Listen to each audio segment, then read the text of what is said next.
देश के सबसे अमीर व्यक्ति और रिलायंस इंडस्ट्रीज के चेयरमैन मुकेश अंबानी भी परिवार समेत अयोध्या पहुंचे। उनकी पत्नी नीता अंबानी, बेटी ईशा अंबानी, दामाद आनंद पीरामल, बेटे आकाश अंबानी अनंत अंबानी और बहू श्लोका मौजूद रहीं। राम मंदिर में प्राण प्रतिष्ठा समारोह में शामिल होने के लिए पूरे देश से लोग अयोध्या पहुंच रहे हैं।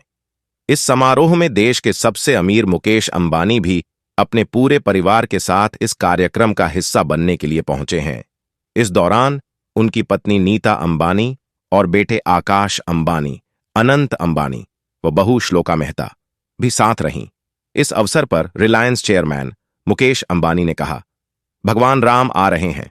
अंबानी बोले, भगवान राम आ रहे हैं। रिलायंस इंडस्ट्रीज के चेयरपर्सन मुकेश अंबानी, अपनी पत्नी और रिलायंस फाउंडेशन की फाउंडर नीता अंबानी अयोध्या में राम मंदिर प्राण प्रतिष्ठा समारोह में शामिल होने के लिए श्री राम जन्मभूमि मंदिर पहुंच चुके हैं। मंदिर में पहुंचने पर अंबानी परिवार ने हाथ जोड़कर भगवान श्री राम का नमन किया। इस मौके पर मुकेश अंबानी कहा कि भगवान श्री राम आ रहे हैं। 22 जनवरी को पूरे देश में राम दिवाली होगी। राम मंदिर में प्राण प्रतिष्ठा समारोह में देश के तमाम उद्योगपति पहुंचे। रिलायंस इंडस्ट्रीज के चेयरमैन मुकेश अंबानी अपने पूरे परिवार के साथ अयोध्या पहुंचे। एयरपोर्ट से पूरा परिवार भारी सुरक्षा के बीच राम मंदिर पहुंचा। दरअसल देश के सबसे अमीर व्यक्ति और रिलायंस इंडस्ट्रीज के चेयरमैन मुकेश अंबानी भी परिवार समेत अयोध्या पहुंचे। उनकी पत्नी नीता अंबानी, बेटी ईशा अंबानी, दामाद पीरामल, बेटे आकाश अंबानी, अनंत अंबानी और बहू श्लोका मौजूद रहीं। पूरे परिवार ने भगवान राम के दर्शन किए। इस मौके पर पूरा परिवार बेहद उत्साहित और खुश नजर आया। मुकेश अंबानी परिवार की ओर से राम मंदिर ट्रस्ट को 2.51 करोड़ रुपये दान में दिए गए। इस मौके पर मुकेश अंबानी ने कहा कि भगवान श्री राम आ रहे हैं। 22 जनवरी को पूरे देश में राम दिवाली होगी। उन्होंने कहा कि मैं इस क्षण का साक्षी बनकर, नीता अंबानी ने बताया। ऐतिहासिक दिन मुकेश अंबानी की पत्नी और रिलायंस फाउंडेशन की चेयरपर्सन नीता अंबानी इस समारोह में शामिल होने के दौरान बेहद उत्साहित नजर आईं और हाथ जोड़े मंदिर परिसर में प्रवेश किया। इस मौके पर नीता अंबानी ने कहा, यह एक ऐतिहासिक दिन है। साथ ही उनका कहना है कि आगे भी हम अपने आराध्य भगवान राम और सभी देवी देवताओं के लिए ऐसे ही बढ़ चढ़कर दान दक्षिणा देते रहेंगे। और साथ ही आपको बता दें कि प्राण प्रतिष्ठा से एक दिन पहले अंबानी परिवार ने अपने घर पर श्री राम की लाइटिंग भी करवाई और भजन कीर्तन भी करवाए।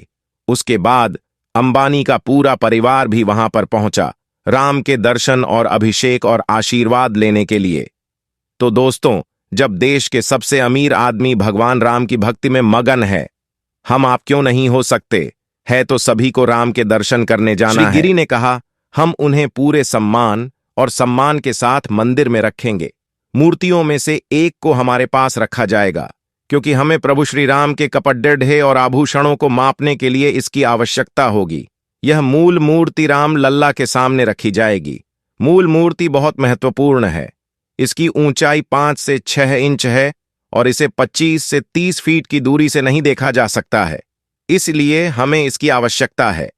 बड़ी मूर्ति। उन्होंने कहा, श्री गिरी ने श्री योगी राज द्वारा बनाई गई राम लल्ला की मूर्ति के चयन के बारे में कहा। हमारे लिए 3 में से एक मूर्ति चुनना बहुत मुश्किल था। वे सभी बहुत सुंदर हैं। सभी ने हमारे द्वारा प्रदान किए गए मानदंडों का पालन किया।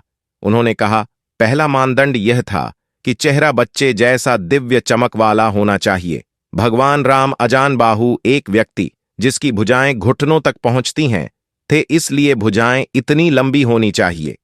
प्रतिष्ठा समारोह के लिए चुनी गई मूर्ति गंभीर और अच्छे व्यक्तित्व वाली है। श्री गिरी ने कहा, अंग सही अनुपात में हैं।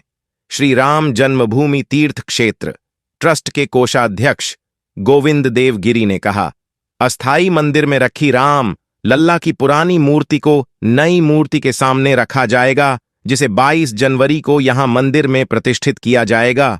उन्होंने यह भी कहा कि राम मंदिर के निर्माण में अब तक RS 100 करोड़ से अधिक खर्च हो चुके हैं और काम पूरा करने के लिए RS 300 करोड़ की और आवश्यकता हो सकती है। श्री गिरी ने कहा, एक मंजिल पूरी हो चुकी है और हम एक और मंजिल बनाने जा रहे हैं। 22 जनवरी को अयोध्या में नई सुबह का प्रतीक होगा। पिछले सप्ताह राम मंदिर के गर्भगृह में 51 इंच की रामलला की मूर्ति रखी गई थी। भगवान राम की 3 मूर्तियां बनाई गई थीं, जिनमें से मैसूर स्थित अरुण योगीराज द्वारा बनाई गई मूर्ति को प्राण प्रतिष्ठा समारोह के लिए चुना गया है। उन्होंने कहा, बच्चे की नाजुक प्रकृति भी हमें दिखाई दे रही थी, जबकि आभूषण भी बहुत अच्छे और नाजुक ढंग से उकेरे गए थे। इससे मूर्ति की सुंदरता बढ़ गई। मैं हर महीने अयोध्या जाता था और उन जगहों का दौरा करता था जहां मूर्तियां गढ़ी जा रही थीं। उन जगहों को जनता के लिए वर्जित कर दिया गया था। मूर्तिकारों को मूर्तियां बनाने में लगभग 4 से 5 महीने लगे। जब मूर्तियां तैयार हो गईं, तो हमने उन पर नजर डाली, एक दिन के लिए मूर्तियां बनाईं और एक निर्णय लिया। उन्होंने कहा, 500 वर्षों के बाद अपने आराध्य राम के लिए भारत में साल में 2 बार दिवाली मनाई जाएगी। राम मंदिर के गर्भगृह में उनके पति द्वारा निर्मित रामलला की मूर्ति की स्थापना के चयन से उन्हें अत्यंत हर्ष और गर्व का अनुभव हुआ। उन्होंने कहा, हमने कभी नहीं सोचा था कि ऐसा होगा, परंतु अरुण की प्रतिभा असाधारण है। उनकी कलात्मकता को विश्व भर में पहचान और प्रशंसा मिलनी चाहिए। तो चलिए अब बात करते हैं मूर्ति की विशेषता के बारे में और मूर्ति के निर्माण शैली के बारे में। यह मूर्ति श्यामल, काले पत्थर से बनी है और इसे मैसूर के कलाकार अरुण योगीराज ने तैयार किया है। रामलला की मूर्ति में देवता को 5 साल के बच्चे के रूप में चित्रित किया गया है, जो उसी पत्थर से बने कमल पर खड़ा है। मूर्ति का वजन 200 किलोग्राम है और इसकी ऊंचाई 4/4 फीट और चौड़ाई 3 फीट है। 51 इंच की मूर्ति कृष्ण शिला पत्थर से बनाई गई है, जो HD कोटे और मैसूर जिलों में प्रचुर मात्रा में पाया जाने वाला एक प्रकार का पत्थर है। अपने काले स्वरूप के लिए प्रसिद्ध इस पत्थर को भगवान कृष्ण के समान रंग के कारण कृष्णशिला कहा जाता है। श्री राम जन्मभूमि तीर्थ क्षेत्र के महासचिव चंपत राय ने बताया कि भगवान श्री रामलला की जो मूर्ति बनी है, वह 5 वर्ष के बालक का स्वरूप है। उन्होंने बताया कि मूर्ति 51 इंच की है और रामलला की मूर्ति का निर्माण काले पत्थर की गई है। रामलला की मूर्ति में भगवान के कई अवतारों को दर्शाया गया है। क्यों खास है? रामलला की मूर्ति में उपयोग हुए पत्थर। रामलला की मूर्ति के निर्माण में इस पत्थर का उपयोग करने के पीछे एक वजह यह भी है कि जब रामलला का दूध से अभिषेक होगा, तो दूध के गुण में पत्थर की वजह से कोई बदलाव नहीं होगा। उस दूध का उपभोग करने पर स्वास्थ्य पर कोई गलत असर नहीं पड़ता है। साथ ही ये 1000 से भी अधिक वर्षों तक यूं ही रह सकता है, यानी कि इसमें कोई बदलाव नहीं होगा। कैसी है भगवान श्री राम की मूर्ति? श्री राम जन्मभूमि तीर्थ क्षेत्र के महासचिव चंपत राय ने बताया कि भगवान श्री रामलला की जो मूर्ति बनी है, वह 5 वर्ष के बालक का स्वरूप है। उन्होंने बताया कि मूर्ति 61 इंच की है और रामलला की मूर्ति का निर्माण काले पत्थर की गई है। रामलला की मूर्ति में भगवान के कई अवतारों को दर्शाया गया है। साथ ही भगवान राम की बाल अवस्था की मूर्ति के पीछे बहुत से कारण और तथ्य छिपे हैं, क्योंकि आपने भी देखा होगा कि भगवान राम की मूर्ति देखने में बिल्कुल आकर्षक और भव्य नजर आ रही है।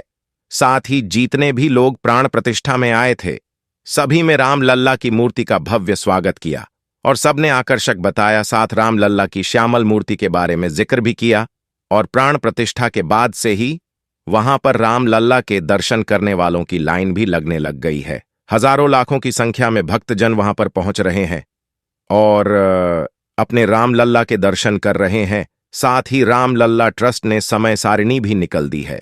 ऐसे में सभी भक्तों को रामलला आसानी से दर्शन हो जाएंगे।